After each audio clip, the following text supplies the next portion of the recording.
ഒന്നിൽ തുടങ്ങി 10-ൽ അവസാനിച്ച് ഇന്ന് 10-ാം നാൾ തിരുവോണം. ന്യൂസ് ടുഡേ വിഷന്റെ എല്ലാ മാന്യ പ്രേക്ഷകർക്കും ഹൃദയം നിറഞ്ഞ ഓണാശംസകൾ.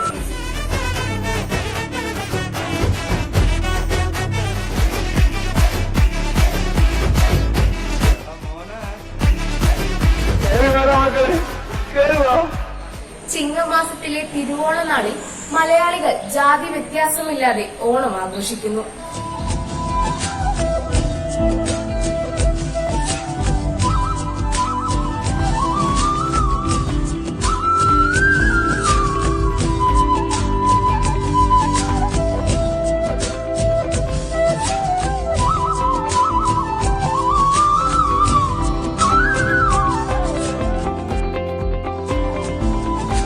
ഒത്തുചേരലുകളും ആഘോഷങ്ങളും ഒക്കെയായി ഒരു പൊന്നോണക്കാലം.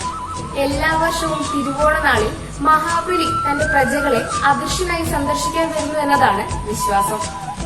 ചിങ്ങമാസത്തിലെ അത്തം മുതൽ 10 ദിവസമാണ് ഓണം ആഘോഷിക്കുന്നത്.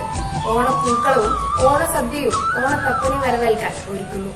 ഓണ ദിവസം കുടുംബാംഗങ്ങളെല്ലാം ഒത്തുചേരുന്നു. മുതിർന്നവർ കുട്ടികൾക്ക് ഓണക്കോടി നൽകുന്നു. ഓണസദ്യ ഒരുക്കി എല്ലാവരും ഒന്നിച്ചിരുന്ന് കഴിക്കുന്നു. അത്തം 10 ഓണം എന്നാണ് ചൊല്ല്. ഓണത്തിന് കൈകൊട്ടിക്കളി, വള്ളംകളി, തിരുവാതിരകളി എന്നിവയ്ക്കൊക്കെ കുറച്ച് പ്രാധാന്യം കൂടുതലാണ്. ഓണം ആഘോഷിക്കുന്നത് ഓണക്കളികളിലൂടെ മാത്രമല്ല, ഓണം അതിലേറ്റവും പ്രാധാന്യം ഓണസദ്യക്ക് കൂടിയാണ്.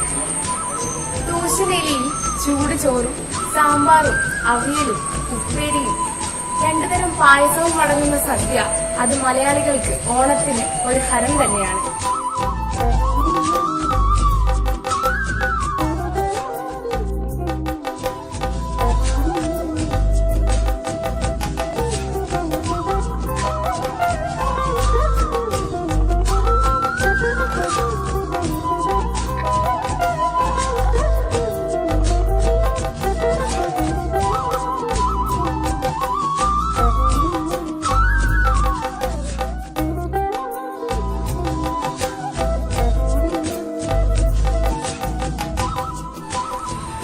ഒരിക്കൽ കൂടി ന്യൂസ് ടുഡേ വിഷൻ കുടുംബത്തിന്റെ സന്തോഷവും സമൃദ്ധിയും നിറഞ്ഞ തിരുവോണാശംസകൾ.